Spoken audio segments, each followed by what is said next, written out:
welcome to Learn to Live Stress-Free. This is Christine Wright with Dr. Robert Wright Jr., your go-to wellness coaches of www.stressfreenow.info. Our featured guest today is Mike Dell, speaking on Stress-Free Podcasting 101. Mike describes himself as a tech geek, early adopter, ham radio guy, broadcaster, podcast producer, DJ, graphics guy, web guy, ex-United States Air Force, aviation nut, husband, banjo picker, attempted, tuba player, and all-around good guy. He lives in God's country, otherwise known as Traverse City, Michigan, USA, with his wife, Kathy. Mike has a cat and a beagle and loves living along the shores of East Grand Traverse Bay on northern Lake Michigan with his wife in their 1940s log cabin. Mike has worked in broadcasting, graphic arts, and now in podcasting. He has been with Raw Voice Incorporated, the parent company of Blueberry.com, for 6 years, and he has been podcasting for over 10 years.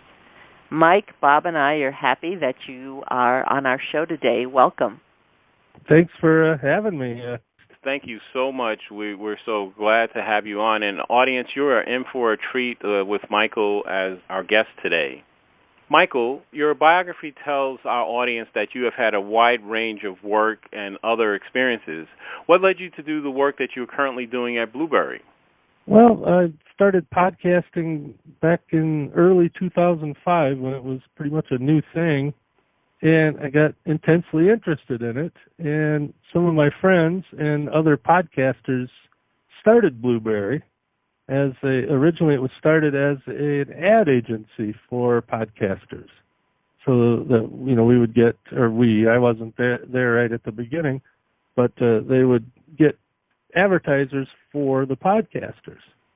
And that morphed into the founders of the company realizing that they needed to have some tools for podcasters to make it easier for them and make it more convenient for them to get into podcasting, and that's where I came in, helping them out with tech support on all the systems that they come up with, and it's just been kind of a wild ride ever since. Excellent. Now, you mentioned that your friend started this and then you came in, but it seems that you've had a passion about this for some time, and certainly the way that Bob and I met you were helping us out.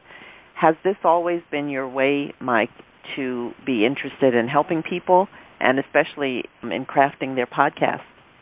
Yeah, I've always been kind of the geek of the family, so, whenever anybody's had any problems with something, I'm usually the one to help them fix it, and it just seemed like a natural progression to learn as much as I could about podcasting, and then I try to pass that on. I do that, through my own podcast, which is Podcast Help Desk, and then also through my work with Blueberry. You have quite a few sites. Are they podcast-related or tech-related? Most. I'm one of those guys that I'm the ready, fire, aim type. I'll start something and then figure out what I'm going to do with it after I've started it. So that's led me to start lots of podcasts that I didn't continue. Well, that can be fun. We definitely enjoy your knowledge base from that experience. Now, I'm curious, the first time I heard the name Blueberry, I just went for, the spelling of the way I spell it when I buy my pie. What's the aversion to E's? How did that name come about? And do people have trouble finding Blueberry without those E's? What's the story? Yeah, we haven't had too much trouble with that. What I was told, in fact, I asked this question to the rest of the team because I knew I was coming on here, and I knew that you would probably ask that. Well, we're not the only ones that want to know. But the reason for Blueberry in general is we wanted to be the organic media company, and so we picked vegetables and fruits for our different sites, like Raw Voice. If you look at the rawvoice.com site, the logo is a carrot. and blueberry, and then we actually had one called raspberry with no E's, but never went anywhere with that one. But that's basically what I was told is, at the time, Flickr, if you're familiar with the photo sharing site, was spelled with no E's. And, all the Web 2.0 companies at the time, this was in 2006, were dropping the vowels from their names to stand out. Like Twitter originally didn't have any E's in their name either. And that all started about the same time, so we just followed suit and took the E's out of blueberry. I had no idea. The first time I heard the word, I think I spelled it with a conventional spelling, and the person giving the presentation, they said B-L-U-B-R-R-Y, and I said to myself, what? So I had no idea, but thanks for enlightening me. I may not be the only one. So you've enlightened me, the forgotten vowel, E. Yeah, it was all the rage in 2006 to drop the vowels. Now I know. I just want to mention, Michael, that it's so amazing because, when we first heard the name Blueberry, it was in conjunction with Libsyn, and so they were talking about the two main podcasting companies, and I remember everyone there were about 30 or 40 people in the room, and everybody looked at each other who had never heard these names, and we're like, could you spell that again? I mean, I think people asked maybe 5 or 10 times, could you spell it again? Because people were misspelling it, and so I think it's the story behind it is very interesting to know that it has to do with some health aspect. That's a quite interesting story to be an organic media company, and so thank you for explaining that. The other story that I heard is our CEO, Todd Cochran. His folks were in the fruit industry in Michigan, southern Michigan, brokering, apples and other kinds of fruits and vegetables. So I think that might have played a little bit into why they went with vegetables and fruit. Okay, so there's a logic behind it. Thank you. Mike, can you give our audience some examples of podcasters who were frustrated with the nitty-gritty process and how you were able to help them out? I'm quite sure that having you as a go-to podcast guy helps to lower the stress levels of fellow podcasters. Also, the fact that you are a geek guy. Many people, when they're learning a new process, they're not aware of those nuances that will make you, try and pull your hair out or talk through your teeth for the entire night. Right. Well, I get the odd questions, but a lot of the questions I get are pretty standard. As far as a lot of people don't understand the difference between an RSS feed and then how iTunes works and how some of the other aggregators or podcatchers work. And I basically try to translate the geek speak into English for people, and usually I can educate them a little bit and get them to understand how it works. Whereas, if they just read something that's written by some super geek that writes code all day, that doesn't translate well into English a lot.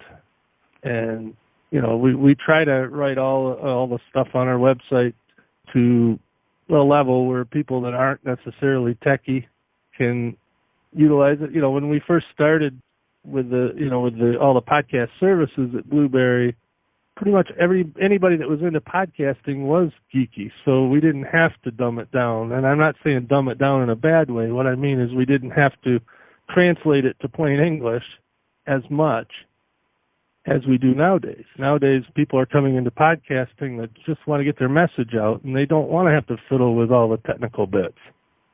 And we try to make that as easy as possible. And then having, me and other people on our team, Angelo and Sean Thorpe, and our CEO, Todd, even gets in and answers tech questions for people. And so we've got a whole team of people that monitor all of our channels to get back to us and help the podcasters along. We appreciate it because there really is just so much new learning, and the fact that you do talk in a layperson's language, it's something that was very helpful to Bob and myself because each day there's one more new thing to learn, and we're certainly happy with Blueberry, and you've just provided a wealth of information in just as you said, in a clear, comprehensible way that we didn't have to learn another language to understand the help you were giving us. Yeah, Michael, I want to thank you for that explanation that you gave because I think that is at the meta level you can apply a broad brush to much of the confusion that takes place between when people are trying to do something or use an application. And in the past, as you said, there was a small community of people initially doing podcasts, and they pretty much all spoke the same language. And so as the market for podcasts has broadened, you need the people that can be liaisons that can translate because now it's a wider pool of people, and whether it's a podcast or learning something else that's tech oriented, it can be very, very frustrating to people that don't have the background that, as you said, the small pool of people in that field initially had. And so the vocabulary that would be, as you could imagine, in an average junior high school, of course, people are growing up knowing what RSS means. And, of course, the answer is no, they don't know what RSS means. And so, maybe if you're a gadget person or a geek person, then you have an advantage because you understand that. But I can't tell you how many people who are pretty savvy, and when you say, oh, could you subscribe to our podcast, they can't figure out how to do it, whether it's on their computer or on their phone. And so there's a real need for people like yourself. And I have to tell you, the skill set that you have is all too rare in the environment because, unfortunately, people that are very highly skilled in geek speak, often they don't know how to relate or translate. And then the people that there are other people that can understand the geek speak, but they're not good teachers, or they can't explain it. They know how to do it. They're like, oh, this guy said do X, and then they can implement it, but they can't tell other people how to do it, unless they were directly going to show them. And so the skill that you have and people like you, we are very grateful for because we don't put ourselves in the Dumbo class, but what I'm saying is that, with the amount of new things coming out every day, the increase in a new learning is either logarithmic increase or it's an exponential increase. You can take your pick. And so no one person can know everything. And so we are thankful for people like yourself. So I want to segue right into this question for you. Blueberry has email support service, and then you, with your show, you have a separate thing where people can call in. Could you just talk a little bit about how the Blueberry support function works? And then I understand Blueberry has a forum, et cetera. I've just been in there briefly, but it looks quite extensive. And then also, a little bit about your show. Okay, yeah, Blueberry, the main support, like if you're a hosting customer or you're using our statistics service or anything like that, we have a email form that you fill out, and that generally first comes to me, but it could come to any one of our team members, and whoever's skill set fits the question usually answers the question. Like if somebody's asking about advertising, our CEO will take that question, or if something's super technical, our CIO, the guy that writes all the code and stuff, will attempt to take that question, then I'll try to translate for him.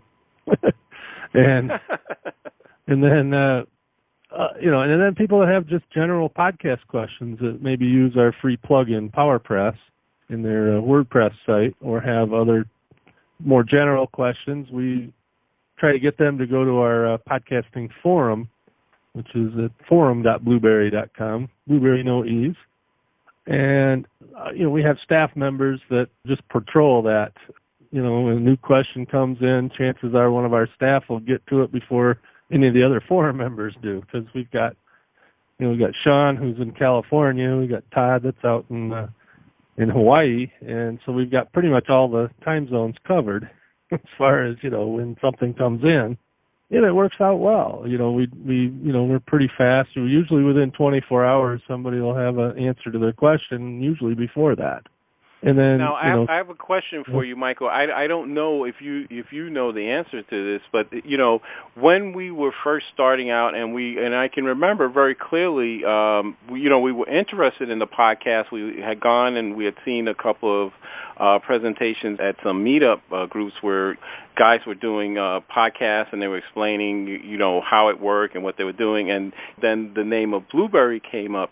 As we did more checking, and we used to get some of the magazines like Feed Front, and one of the things that puzzled us when we looked into the podcasting, it mentioned FeedBurner, for example, and we were talking to different web developers and web designers trying to get clarity on, well, when would you use this, or when would you use that, or why do you need that, and they were trying to explain it to us. So I know there's a lot of people out there who are trying to figure that kind of piece out.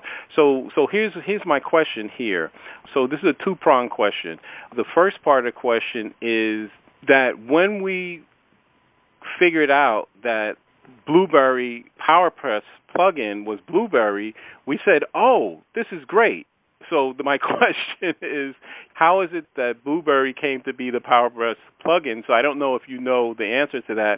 And then the second part of the question is that for beginning people, you have the podcast Help Desk Beginners Series.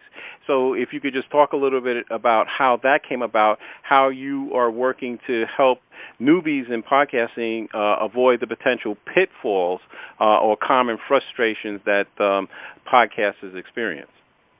Okay, well, the first thing about PowerPress, how that came about is when, and this is the whole story of Blueberry. Like I said, we started out as a ad agency for podcasters, and that was it.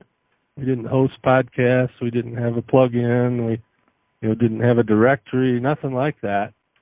And now, but out of necessity, we've come up with these things. Like when WordPress first came out and started to become popular, people wanted to say, hey, blogging and podcasting are really the same thing. It's just, podcasting's blogging with audio. And there's nothing on WordPress that allows you to podcast. And then somebody came out with a plugin called PodPress. And everybody was using PodPress. And then the developer of that just decided one day he didn't want to work on it anymore. And it's still there, but it hasn't been updated in several years. So we thought, well, heck, we can do that. So our developer came up with PowerPress, and now we've got some 60,000 podcasts out there using it, and we're pretty much the default podcasting plugin for WordPress, and that's the reason we came up with that. Same thing with our hosting. A lot of people were having trouble hosting their podcasts. They had one choice really that's reliable, and that was Libsyn. And we decided, well, we want to make one that will work with our PowerPress player and will work with our system. And so we spun up that service. And what was the other part of the question? Sorry. Oh, I was asking you about that. So I want to thank you for that explanation, because I have to tell you that very few people would know that information. So that is very enlightening, especially when you consider that, as you said, PowerPress is the default or go-to plugin for WordPress. Anybody who has WordPress and they want to do podcasts, that's the easy answer. And so it's a smart thing to be doing it like that. But I've never heard anybody talk about the history, or I don't even think they would know. So I think if I went to 5 meetups with web developers and I say, do you know how Blueberry's PowerPress became the plugin? I think there'd be a lot of blinking. Even even though they're really smart guys, right? Or and yeah, women. well, they don't pay attention to the same things as we were talking before the show. You get interested in a particular segment of something and you learn as much as you can about it. And mine happens to be podcasting, and same with, Blueberry. Everybody on our team is also active podcasters. Right. And that's something that, you can't say for any of the other companies out there that are in the podcasting business. They're not active podcasters. Mm-hmm. And, okay. And not to make this a big Blueberry commercial, but that's something worth talking about, because people that get into this, like there was a new thing that just showed up, podcastsplural.com, and it's another hosting service. But you can't tell where they come from, and you can definitely tell by the website that these guys are just in it because they've heard that podcasting is cool. They don't know anything about it. But we're actually podcasters making tools for podcasters. Well, Michael, I'm going to tell you what my second question is, because I'm really good at asking people a question that's a B, C, D, E. I always like to do that, but that's not really always a helpful thing to do. I wanted to say you have an advantage with the name Blueberry, because both my wife and I, we love blueberry pie. So we have a blueberry pie inside that we're going to polish off. Well, maybe we won't polish it off, but we're gonna take care of it. So, that's really what the puzzlement of over the blueberry. We're like, where are the E's in the berries? Because we love eating blueberry pie, and so this is actually quite insightful, and I think listeners are going to say, oh, okay, come away from this podcast saying, oh, I know a lot more about blueberry now, about the history, what's going on here, and what's the what might be the competitive advantage. The second question I had asked you that was about the podcast Help Desk Beginner Series. That's just in that name. It tells you that you're there to provide some kind of safety net to newbies. So could you just talk a little bit about that? Yeah, that's through my own website, podcasthelpdesk.com. And it's kind of an offshoot of my main show, which is called Podcast Help Desk. And what I want to do in that series, and I have not gotten very far with it yet, but it's a work in progress, is I want to, have 8-10 episodes that if you listen you listen to them in order and do it that way, you will have an active podcast by the end of it. And I want to make that kind of an evergreen thing. I want to make 8 to 10 episodes, I'm thinking, that will just be the go-to. Okay, go here, listen to these 8 to 10 episodes, and follow the steps, and that will give you an active podcast. And I'll try to, get people to avoid the pitfalls. You asked about FeedBurner. FeedBurner was a company originally in 2005, 2004, that what they were doing was making it easier for people to generate RSS feeds from blogs. And then they added podcasting in 2006. It supported podcasting, and they haven't touched it since. So what FeedBurner is currently is extremely outdated. And so a lot of people, there's still podcast gurus, as I call them, out there that say to use FeedBurner. But it's really bad advice, because you're using a product first, Google owns it. And Google has demonstrated over the years that they hate RSS. They did away with Google Reader. They did away with the podcast app they used to have called Google Listen. They did away with that. They're keeping FeedBurner around for now. But if you put all your eggs in that basket, when Google decides they don't like it anymore and shut it down, well, you're just going to be out in the cold. And now let me just ask you this: why would anyone be against RSS feeds? What's the issue? I don't think they're actively against it. I think Google just realizes they can't make any money from it, so they're not going to put any money into it. Oh, okay, I see. They can't figure out how to monetize RSS, so they're not really putting any resources into improving their service. So, they keep it going, as much as it is now, and it does work now, but it's really the best of 2006 technology, and we're in 2015. That's very interesting. Let me ask you this next question, Michael. In your recent podcast episode number 53, you told listeners why it's a good idea to subscribe to podcasts and how easy it is to do. But as I mentioned earlier, we have had a number of people, when we've asked them to subscribe to our podcast, tell us that they can't figure out how to do it. And it doesn't matter what kind of device they're on, if they're on an iPhone or iPad or Android device or even their home computer. And we have been surprised that, whether it's subscribing or leaving a review or a rating, that, and I'll even say this, I was surprised when I spoke to some tech people who you would think that they would know how to access the podcast. And so when I called in for support, I was stunned to find out that they couldn't figure out how to find the podcast because there had been a change in their platform.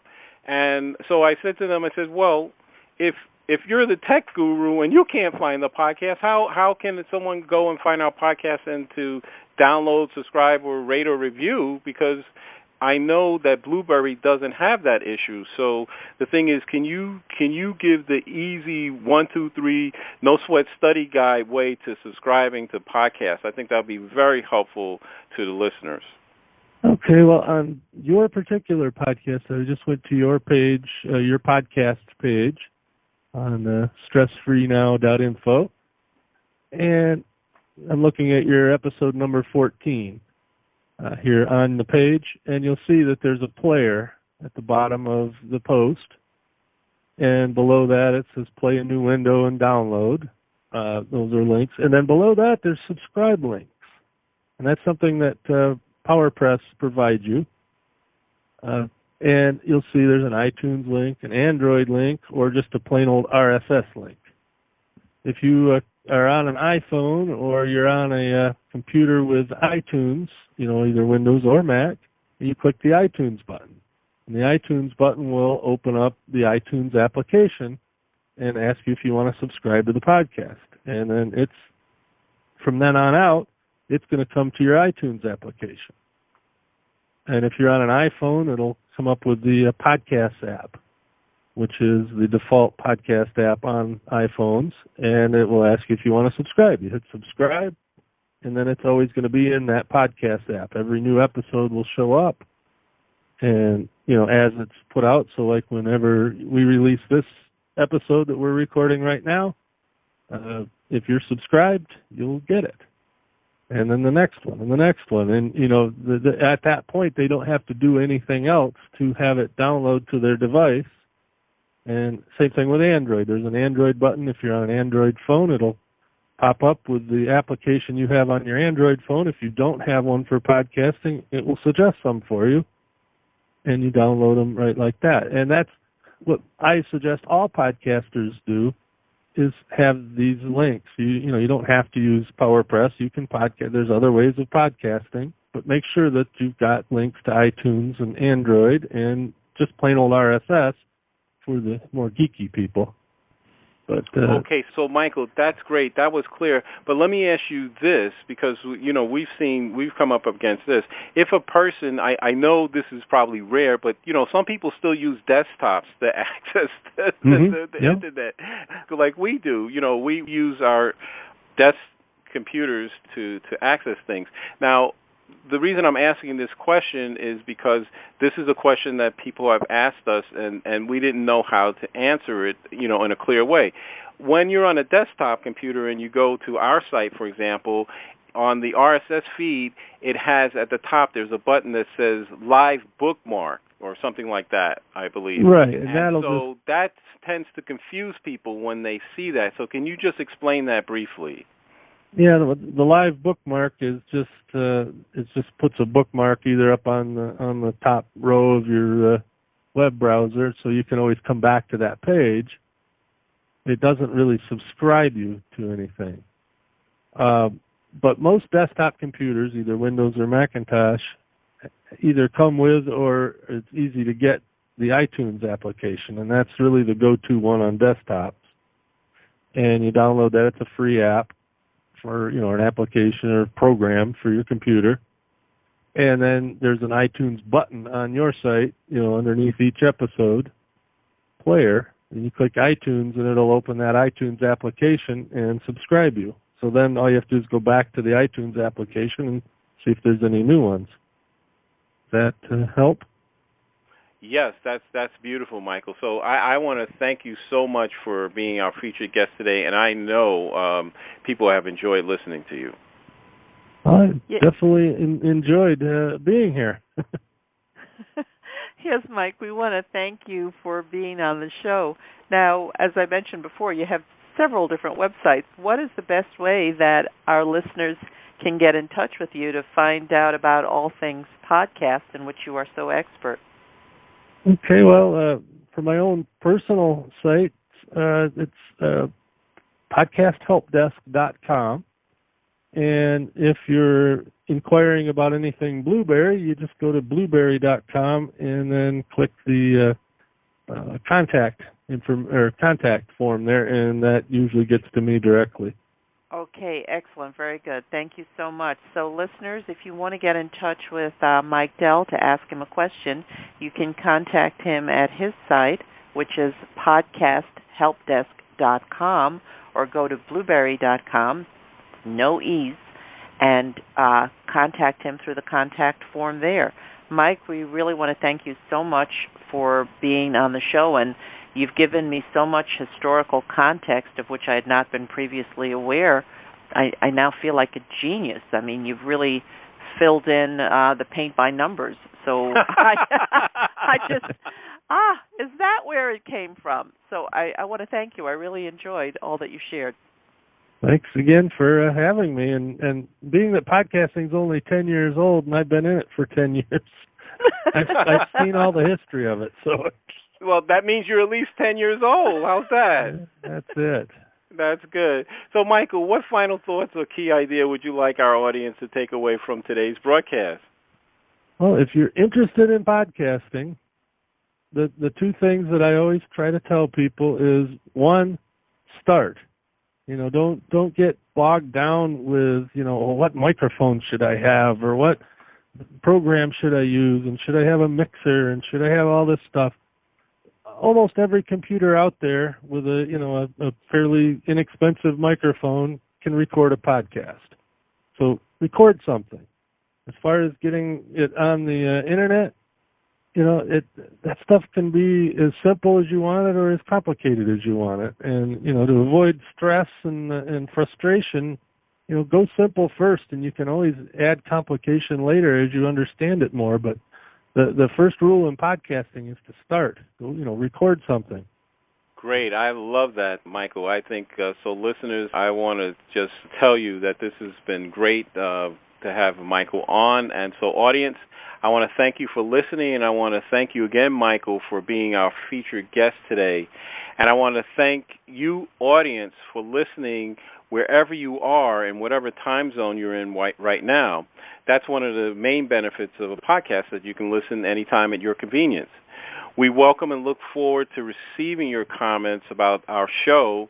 Please let us know if there are topics you'd like to see us cover again, or some new topics, or if you'd like us to have guests back on again that you enjoyed very much. Please contact us through our website with your feedback and your suggestions. Remember, listeners, if you'd like to experience the same benefits our coaching clients get with us and learn how you can get control of your schedule, including easy ways to dissolve your chronic pain, stress, and anxiety, then give us a call at 954-900-2179. That's 954-900-2179. Mention that you heard our Stress Free Now podcast show, and your first session is absolutely free. Call today for your appointment.